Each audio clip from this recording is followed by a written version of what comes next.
Hey there, and welcome to part 3 of Let's Play Pokemon Emerald Nuzlocke Run. This is Heath, and today we're going to start off by looking around Petalburg City. Hopefully before we finish this part we can get through Petalburg Woods. You'll notice if we try to leave the city we get cut off by this incredibly helpful young man. So many of the characters in these series are just so goddamn helpful. They can't let you do what you're trying to do, they need to help you! And of course, unless we enter the gym and talk to this man here, we can't continue, so let's get this over with. It is our father, the 5th gym leader of the normal type gym, and name is Norman. That's right, Daddy deserves a name. We get interrupted with our Tinder reunion by this young lad named Wally. You may have noticed that Wally is here to steal a Pokemon from its natural habitat.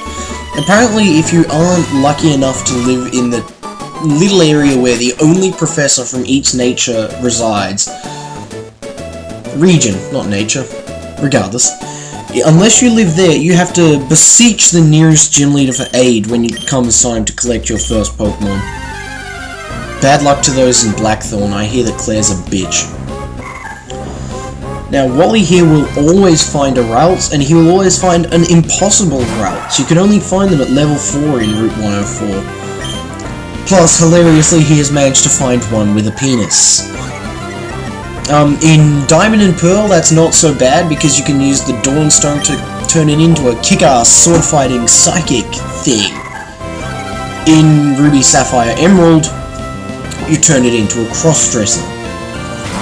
So, well done, Wally. I think he planted this impossible creature here himself, so that when he went and caught a Pokemon, he could look more impressive to the person who was accompanying him. Of course, he didn't know you'd be there. He was probably trying to show off to Norman. I think Wally's a bit of a gigolo. He likes his older men. I'm not sure if that's the right word, but I'm going to use it anyway. Gigolo. Wally. Professional gigolo. We don't need to follow him back to the lab, we get teleported there. Because Ralts is nothing if not a new version of Abra. I think I prefer it. Like, Ralts and Abra, same level.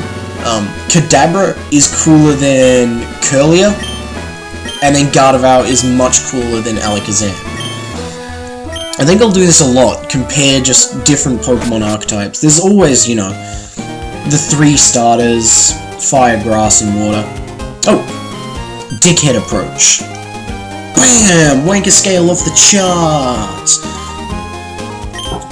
Your clothes aren't all that dirty because I'm washing you, fuckwit. This guy's a jerk. He only, like, abuses you in Emerald and tries to make you feel bad about yourself. Anyway, as I was saying, I'll probably compare different Pokemon archetypes, like the Pidgeys and the Rattatas and what that. Okay. Speaking of the Rattatas, let's find a Poochyena. Poochyena. Wurmple. You give me Wurmple. Wurmple is perhaps one of the most frustrating Pokemon in the series for me. Entirely because it can evolve into either Silcoon or Cascoon, and you both have no way of knowing which it'll evolve into, and no way of influencing which it'll evolve into. Okay, don't kill it. Don't kill it to death. Ah, wonderful. We have a new friend, ladies and gentlemen. I'm not sure if this turns into a moth, which I hate, or a butterfly, which sucks things out, like sucks the liquid out of creatures, which is awesome.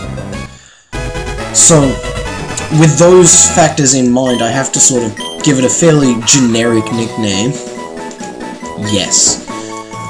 I'll go for something less ridiculous than Petalburg. And once again I'm drawing a mental blank. I really should just pick potential names beforehand.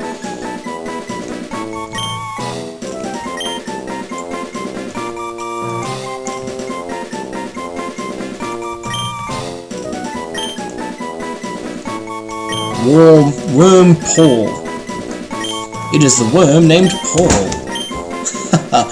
I am hilarious. Alright, now let's examine our new friend. We came close to the murder. Shield Dust is a nice ability, And other than that, it's covered in terribleness. That's it, I'll chuck it to the front of the party. Run back to the Pokemon Center. I'm going to do this so much. I don't think you people have a...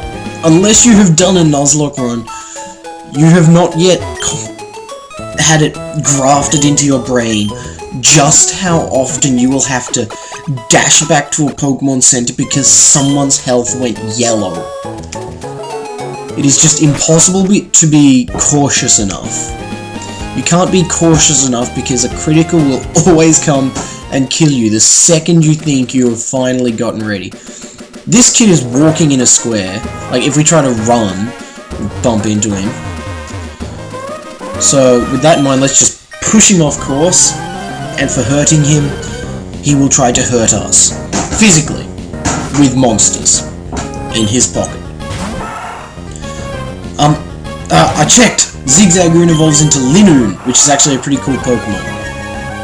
So, yeah, now we know.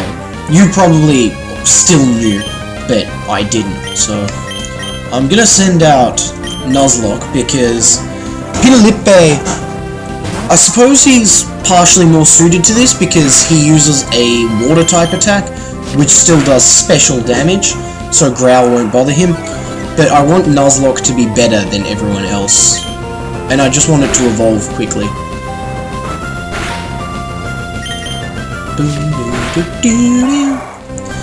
You know what I still haven't done after saying I'd do it? Level up, hooray. It's still on shift mode. I'm going to fix that after this battle. I'm just going to keep on telling myself that in my head until it's time to change it. C-Dot is a penis face. It uses Bide and then does double damage to you after you've hurt it, so... You know, assuming it survives the 2 turns that you have to damage it. So really, you just have to not hurt it during the 2 turns where it's using Bide. Thankfully, Nuzlocke is faster than it, so I can begin this incredibly long, dull process of wearing this thing down without allowing it the ability to blow back murder me. I'm really looking forward to the point where we meet Pokemon who self-destruct, because that is the point where everything goes to hell and you lose 4 Pokemon in 1 hour and there's just no getting them back and they're all dead. Seriously, fuck self-destructors in Nuzlocke runs. Oops.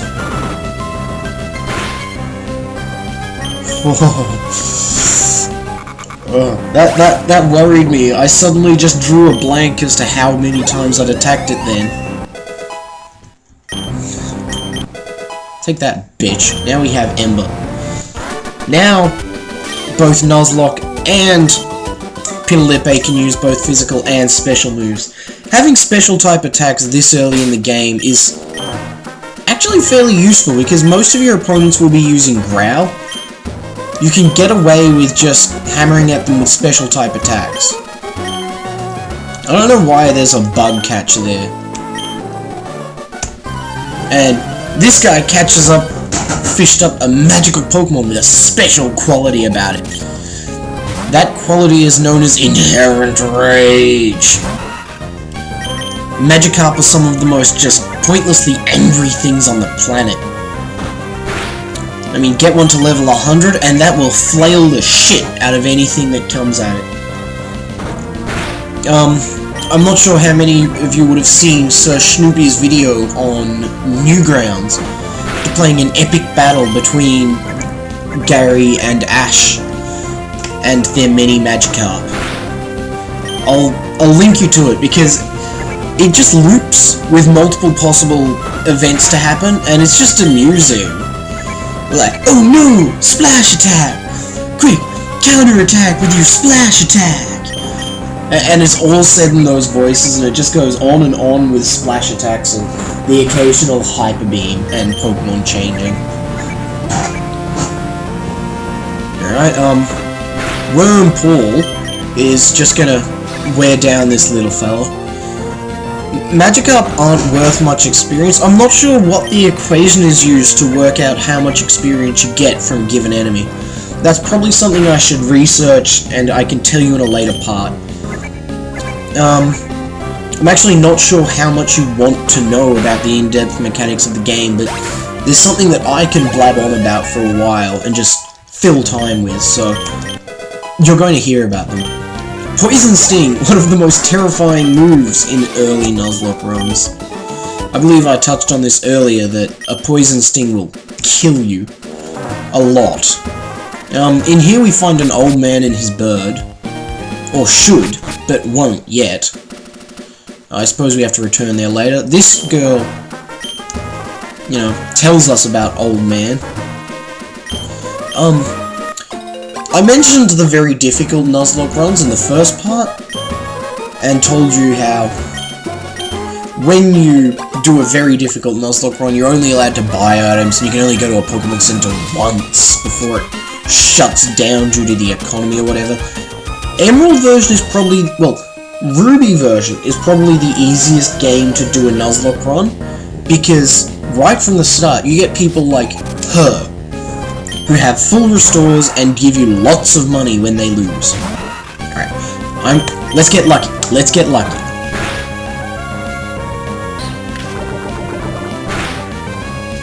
Hey! I'm still gonna have to change Pokemon, because there's no way that's gonna kill it in time, but still nice to know that I can wreak havoc on my enemy like that. I'm not certain if Poison is actually... Yeah, Poison's a physical type in these games, meaning Growl is going to make it weaker as we go along. Okay. He had 19 health and then he went down to 13, which means it's doing about... I'm really bad at math. I'm actually writing this down. 19 minus 13, 9 minus 3... 4, 5, 6, 7... 5 damage a time. That's not right. He's doing about 6. And now he's used Tail Whip. Will Wormpole survive? I don't think he can survive another attack. I'm sending out Petalburg.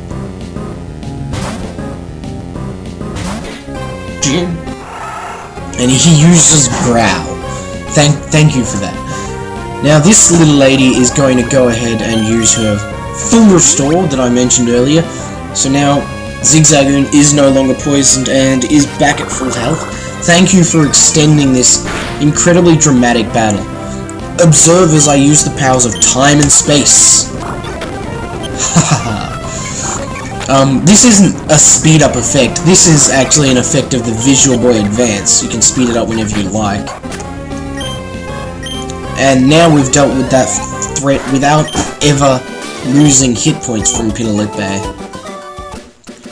You notice she just paid us bucket loads, about over 1,000 Poké-Dollars, which is, you know, almost enough to buy a max potion.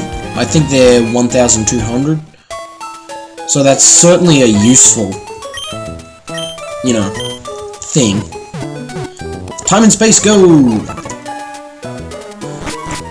Time and space? I don't want to abuse that, so let me know if it bothers you or not, because, like, the screechy music sort of gets on me. Plus, it's a lot harder to control. Alright. It's really hard to get anywhere in these 15-minute parts. Having entered Petalburg Woods, should I let you guys see me get another Pokemon this part? No, you don't get that privilege. Having entered Petalburg Woods, I'm going to finish off this part for the day. Tune in next time to see who we find within the forest. Cross your fingers, folks. We really want a Poochyena for this run. Alright, until next time, this is Heath, signing out.